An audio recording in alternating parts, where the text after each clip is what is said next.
viewers, today we are going to solve the past papers by Sindh Public Service Commission. You must have seen these papers in many other videos, but they are not providing the answers. They are not solving it. They are just providing the question paper. So here I have done a little effort to provide you guys the answers along with questions. हिन में जेके बि सवाल आहिनि उन्हनि जा answers बि provide थियल आहिनि हिन में थोरी रिसर्च करण खां बाद में. So let's start it. हे तव्हां पेपर ॾिठा हूंदा अॻ में बि मुख़्तलिफ़ वीडियोज़ में, त इन्हनि जा आंसर्स न आहिनि प्रोवाइड कया वेंदा. So I am going to tell you which is the right answer here. First question जेको आहे, Ruskin began dash as a defense of contemporary landscape artists, especially Turner. त हिन जो करेक्ट ऑप्शन आहे Ruskin began modern painters. ऐं second जेको आहे, the Placer novels describe political novels of dash. त इन जो राइट आंसर थींदो none of these, छो त हिन जो करेक्ट आंसर एंथनी ट्रोलोप आहे.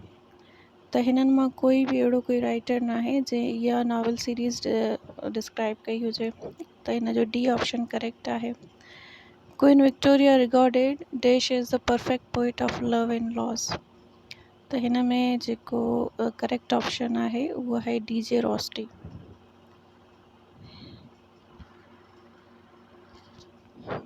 प्लेसर नॉवल्स हिन जे बारे में जेको हिन में ऑप्शन हुयो डी चयो नन ऑफ दीज़. त हिन नॉवल सीरीज़ खे एक्चुअली लिखियो आहे एंथनी ट्रोलोप. त हिन में ॾिसंदासीं त हिन चइनी ऑप्शंस में एंथनी जो नालो न आहे, त हिन में डी ऑप्शन करेक्ट आहे. The Placer novels are actually 6 novels by Anthony Trollope, and the common threads throughout the series are the wealthy, aristocratic and politician Plantagenet Placer and his wife Lady Glencoria. The plots involve British and Irish politics in varying degrees, specifically in and around Parliament. Simply असांखे MCQ कढणो आहे, त हिन में इहो option न आहे. सो नन ऑफ दीज़ हिन जो करेक्ट ऑप्शन आहे.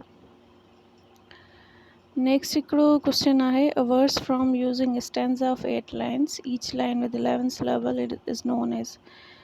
हिकिड़ी वर्स जंहिंमें 8 लाइनियूं हूंदियूं आहिनि, स्टैंजा में 8 लाइनियूं हूंदियूं आहिनि ऐं हर लाइन जेका आहे उहा 11 syllables इस्तेमालु कंदी आहे. 8 लाइनियूं ऐं 11 syllables उनखे चइबो आहे ऑटेवा रिमा. त हिन जो सी ऑप्शन करेक्ट आहे. Dash first used blank verse in English poetry. English poetry में कंहिं पहिरियों दफ़ो ब्लैंक वर्स जो इस्तेमालु कयो. Blank verse is the form of a poetry. त उहो अर्ल ऑफ सरे ऐं इनखे हेनरी हॉवर्ड बि चयो वेंदो आहे, छो त अर्ल हुक्मरान हूंदो आहे ऐं हिन जो असुलु नालो हेनरी हॉवर्ड आहे. त कॾहिं ईअं बि थी सघे थो त हेनरी हॉवर्ड अची वञे ऐं तव्हां कंफ्यूज़ थी वञो त अर्ल ऑफ सरे हुयो ऐं हिते हेनरी हॉवर्ड लिखियलु आहे. त Henry Howard is the actually name and he was the earl of सरे. सरे जो हुक्मरान हुयो. The aesthetic movement during the 1880s was not influenced by. Aesthetic movement जेका 1880 में आई हुई उहा उन मैथ्यू आर्नोल्ड खे इन्फ्लुएंस न कयो हुयो. त हिन जो करेक्ट ऑप्शन मैथ्यू आर्नोल्ड आहे. फेथ अनफेथफुल केप्ट हिम falsely true. In this line of Tennyson, which rhetorical figure is used? हिन में ऑक्सीमोरॉन यूज़ थियल आहे. ऑक्सीमोरॉन जो ईअं हूंदो आहे त ॿ शयूं जेके हूंदियूं आहिनि पाण में ऑपोज़िट हलंदियूं आहिनि, फेथफुल एंड अनफेथफुल. त इहो इन जी जेका करेक्ट ऑप्शन आहे उहो ऑक्सीमोरॉन आहे. ऑक्सीमोरॉन जी definition you must know, when two opposite ideas go together or two opposite words go together उनखे ऑक्सीमोरॉन चवंदा आहिनि. शार्प ब्लंट थी वियो, ठीकु आहे, सॉफ्ट थी वियो ऐं सॉफ्ट या हार्ड थी वियो. अहिड़े तरीक़े सां अहिड़नि शयुनि खे हिते अनफेथफुल फेथफुल आहे त इहो ऑक्सीमोरॉन आहे. नेक्स्ट आहे, the term the artifice of eternity was used by Keats in. इहो टर्म कीट्स किथे इस्तेमालु कयो हुयो? त I think so Sailing to Byzantium में इस्तेमालु थियो हुयो। अगरि मां रॉन्ग हुजां त कॉमेंट में मूंखे ॿुधाए छॾिजो त इन जो आंसर इहो न आहे, इहा आहे। नेक्स्ट आहे in London dash is पिप्स friend. London में पिप जो फ्रेंड केरु हुयो त हर्बर्ट पॉकेट इन जो फ्रेंड हुयो। Mister Trench is a dash the power and glory. इन जो right option none of these आहे। मिस्टर ट्रेंच जेको हुयो डेंटिस्ट हुयो, उहो न टीचर हुयो, न थीफ हुयो, न क्लर्क हुयो, ही वॉज अ डेंटिस्ट। हिन में डेंटिस्ट ऑप्शन न आहे त नन ऑफ दीज थी वेंदो। Original title of Pride and Prejudice was First Impression. शुरू में हिन जो नालो प्राइड एंड प्रेजुडाइज जो फर्स्ट इम्प्रेशंस रखियो वियो हुयो। The character of Charlotte Lucas figure in the novel. Charlotte Lucas जो किरदारु कहिड़े नॉवल में ईंदो आहे त इहो हूंदो आहे प्राइड एंड प्रेजुडाइज जो हिकिड़ो किरदारु आहे। Who called Shelley a beautiful and intellectual angel beating in the void his luminous wings in vain? इहो कंहिं चयो हुयो? इहो चयो हुयो मैथ्यू ऑर्नोड। एसेज ऑफ इलिया जेकी आहिनि इहे एक्चुअली प्रैक्टिकल ऑटोबायोग्राफिकल फ्रेगमेंट्स आहिनि।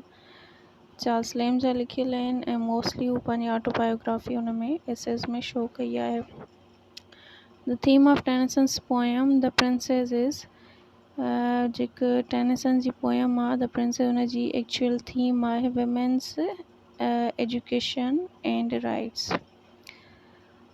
हिन में हे आहे question. Thackeray's famous novel Esmond depicts the spirit of. इन में थींदो the age of Queen Anne. इहो इन जो क्वीन एन जो स्पिरिट हुन में डिपिक्ट करे थो पियो। इडिपस कॉम्प्लेक्स छा आहे? इडिपस कॉम्प्लेक्स आहे a son's attraction towards his mother.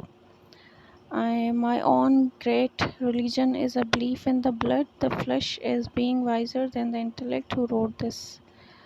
त इहो लिखियो हुयो डी एच लॉरेंस जी इहा कोट आहे, इहा कोटेशन आहे। राइटर्स पंहिंजूं कोटेशन्स बि ॾींदा आहिनि त इहा डी एच लॉरेंस जी कोटेशन आहे।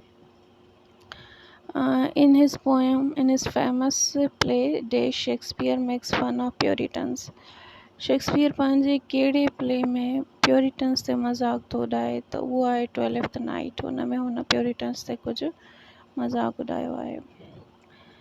हाणे हीअ आहे Pride and Prejudice by Jane Austen is a dash novel. कहिड़े क़िस्म जो नावल आहे?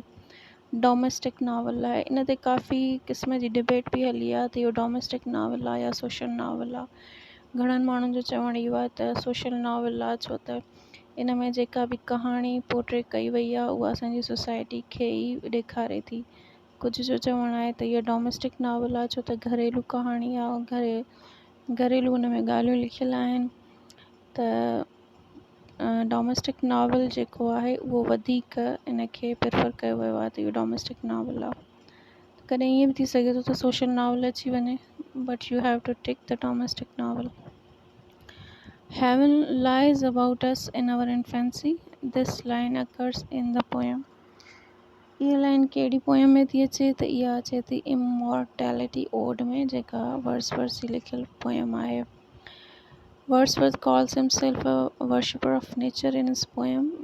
वर्ड्सवर्थ कहिड़ी पंहिंजी पोयम में पाण खे वर्शिपर ऑफ नेचर थो सॾे त उहा हिन जी पोयम आहे टिंटन एबे। When Wordsworth's Immortality Ode was first published, पहिरियों कॾहिं पब्लिश थी हुई त उहा पब्लिश थी हुई 1807 में। मुंहिंजो काफ़ी रिसर्च थियल आहे हिननि क्वेश्चन्स ते, त इहे मां नेट तां ॾिठा आहिनि, कंफर्म कया आहिनि, पोइ मां इहे ॿुधायां थी। Odd intuitions of mortality from recollections of early childhood, also known as Odd Immortality Ode or Great Ode, is a poem by William Wordsworth, completed in 1804 and published in Poems in 2 volumes 1807। त हिन जो जेको आख़िरी question आहे कॾहिं publish थी, त इहा असल में पब्लिश थी 1807 में। In Dickens' novel Great Expectations, a dash method of narration has been employed। त हिन में जो जेको पहिरियों ऑप्शन आहे डायरेक्ट और एपिक मेथड, इहो हिन में तव्हांखे मोस्टली अगरि नेट ते तव्हां सर्च कंदव या पढ़ंदव त ईअं मिलंदो त फस्ट पर्सन, त जेको फस्ट पर्सन हूंदो आहे उहो ई डायरेक्ट मेथड हूंदो आहे, त हिन जो फस्ट ऑप्शन ठीकु आहे, सही आहे। Who said Keats was a Greek, कंहिं चयो त कीट्स ग्रीक आहे, इहो चयो हुयो Wordsworth. DG Rossetti was a true literary descendant of, DG Rossetti Keats जो डिसेंडेंट हुयो।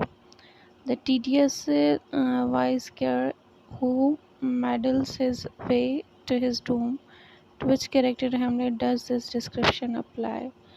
त इहा हैमलेट जे लाइ इहा डिस्क्रिप्शन लिखियल आहे। In Paradise Lost Book 1, Satan is the embodiment of Milton's, हिन जो सही ऑप्शन थींदो स्पिरिट ऑफ रिवॉल्ट। लॻनि त ॼण सभई सही था, पर जेको मोस्ट परफेक्ट आहे उहो सी आहे। Who calls poetry the breadth and finer spirit of all knowledge? इहो चयो हुयो वर्ड्सवर्थ। ऐं 12th night opens with the speech of 12th night. जॾहिं ड्रामो शुरू थिए थो त उन में शुरू में कहिड़ो किरदारु ॻाल्हाए थो, उहा हूंदा ड्यूक। ड्यूक चवंदो आहे if music be the food of thought play on, त अहिड़े तरीक़े सां हू ॻाल्हाईंदो आहे त हीअ हिन जो ड्यूक सही आहे। In Sons and Lovers William died of pneumonia, William जेको वॾे में वॾो पुटु हूंदो आहे गर्ट्यूड जो, उनखे निमोनिया थी पवंदो आहे, उन मां हू मरी वेंदो आहे। Coleridge poem dash is called an opium dream, Coleridge जी उहा कहिड़ी पोयम आहे जंहिंखे ओपियम ड्रीम बि चयो वेंदो आहे, त उहा कुबला खान आहे। कुबला खान असां पढ़ंदा आहियूं त इहो ई हूंदो आहे त कुबला खान हिकिड़ो मंगोल एम्परर हूंदो आहे, उन जो किताबु पढ़ंदे पढ़ंदे कॉलरिज खे निंड अची वेंदी आहे, ऐं उहो थोरो दवा बि हुनजी वरितलु हूंदी आहे, ओपियम खाधल हूंदी आहे, त पोइ हिन खे ख़्वाबु ईंदो आहे, हुन खां पोइ हीउ ड्रीम ॾिसंदो आहे, त इहो ओपियम ड्रीम हिन खे चयो थो वञे। In his famous poem Ode to the West Wind, Shelley used dash stanza form, इन में टेरेसा रिमा यूज़ थियल आहे, सी सही आहे हिन में। Dash coined the phrase pathetic fallacy, pathetic fallacy कंहिं coin कयो, त इहो coin कयो John Ruskin. Tracts for the Times relates to, Tracts for the Times जेको आहे इहो आई थिंक रोमांटिक मूवमेंट सां रिलेट थियल आहे, as far as I remember. अगर if I'm wrong, please correct me in the comment. The Chartist movement sought, the Chartist movement जेका हुई इहा पॉलिटिकल राइट्स फॉर वुमेन ते हलाई वई हुई। ॿियो आहे in the play Hamlet dash soliloquy, घणियूं सलेलेक्स यूज़ थियूं आहिनि हैमलेट, 7 सलेलेक्स यूज़ थियूं आहिनि, 7। The best lack all convictions while the worst are full of passions intensity, the lines are from, इहे जेके सभई लाइन्स आहिनि इहे वरितल आहिनि सेकंड कमिंग मां। ऐं William Morel in Sons and Lovers in drawn after Lawrence himself. Mostly DH. Lawrence बि पंहिंजूं ऑटोबायोग्राफीज़ लिखंदो हुयो, ऐं उहो पाण खे उन जो पोर्ट्रेट कयो आहे विलियम मोरल जी सूरत में। The most notable characteristic of Keats poetry is sensuousness. The keynote of Browning's philosophy of life is optimism. Optimism in a right option. Epigraph of the Westland is taken from, epigraph किथां वरिती वई आहे, त epigraph हिन में ॾिसो, in this poem Eliot describes the mythical background. No, wait for a minute. Yes.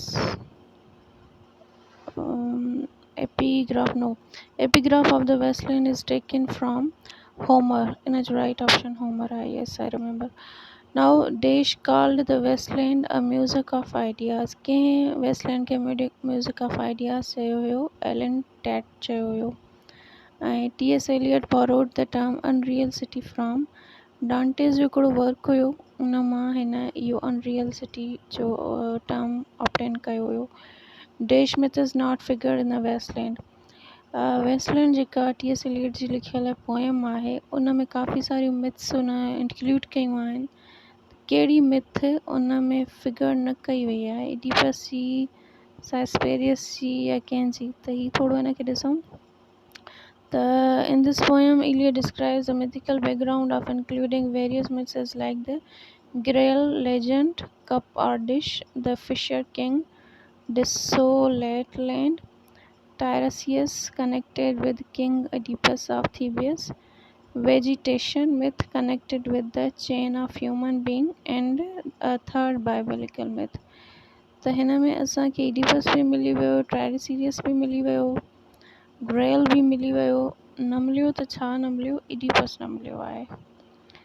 So I think no sorry, Oedipus मिली वियो आहे असांखे न मिलियो आहे साइस्पियस। त साइस्पियस जी मिथ हिन इंक्लूड न कई आहे वेस्टलैंड में, बाक़ी एडिपस हुन इंक्लूड कई आहे।